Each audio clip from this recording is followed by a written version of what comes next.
अस्सलामुअलैकुम। अनोखी स्टोरीज़ की तमाम सुनने वाले दोस्तों और बच्चों को मैं खुश आमदीद कहता हूँ। ख़तरनाक मखलूक की आज मैं आपको आखिरी किस्सा सुनाने जा रहा हूँ। इस गार से निकलकर हम दूसरे, तीसरे, चौथे गर्स कई गारों में गए, लेकिन ऐसा कोई सबूत ना मिल सका जिसकी बिना पर हम कह सकते हैं कि इस गार में वो पुरस्कार बना रहती है। वापसी पर एक गार रह गया था। हम इस गार में घुस गए। इस गार में मवेशी के खाने से बच जाने वाले सर और दीगर जिस्म के आज़ा पड़े हुए थे, कसरत से पड़े हुए थे।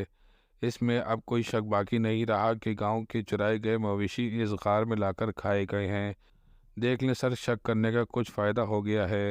राशिद ने कहा, हाँ भाई, तुम ठीक कह रहे हो। इसका मतलब वो पुरस्कार भला इसी गार में है। हमें संभल कर एक एक कदम आगे बढ़ाना होगा। मैंने कहा, ठीक है सर, मैं होशियार और चौकन्ना हो चुका हूँ। राशिद ने कहा, हम दोनों गार के आखिर तक चले गए थे, लेकिन पुरस्कार भला का कुछ पता नहीं था। जब इस बला का यही ठिकाना है, फिर इसे यहाँ पर होना चाहिए। मैंने कहा, ऐसा भी हो सकता है वो रहती कहीं हो और मवेशी खाने के लिए ये जगह इस्तेमाल करती हो। गोश्त बच जाने पर वो दूसरे दिन आकर खा लेती हो। कहीं और रहने का मतलब इसके साथ इस जैसी कई और पुरस्कार बलाएं भी होंगी।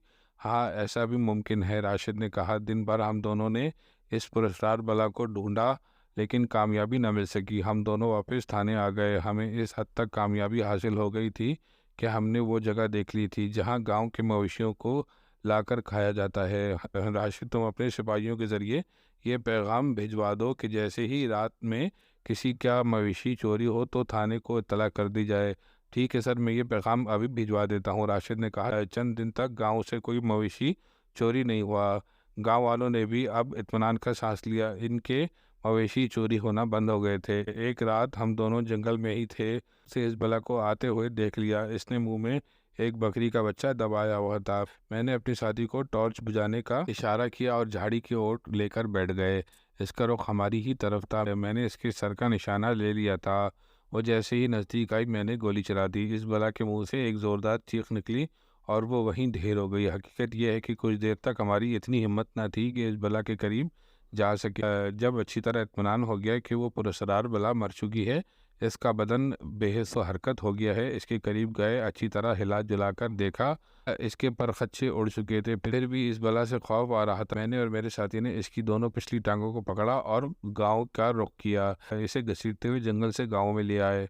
सुबह होने पर गांव में पुरस्कार बला की हलाकत की खबर पहुंच चुकी थी। लोग इस बला को देखने आ रहे थे और इस बला को हैरत से देख रहे थे, जिसने गांव के लोगों को परेशान करके रख दिया था। मैंने इस बला से निजात दिला दी थी। दोस्तों, साथियों, बच्चों, ये थी ख़तरनाक मखलूक की आखिरी किस्त। अगर आपको ये किस्त अच्छी लगे तो इसको लाइक कीजिए, शेयर कीजिए और मेरे चैनल अनोखी स्टोरीज़ 786 को सब्सक्राइब करना नहीं भूलिएगा। इससे मेरी हौसला अफजाई होगी। बहुत बहुत शुक्रिया। अस्सलाम वालेकुम।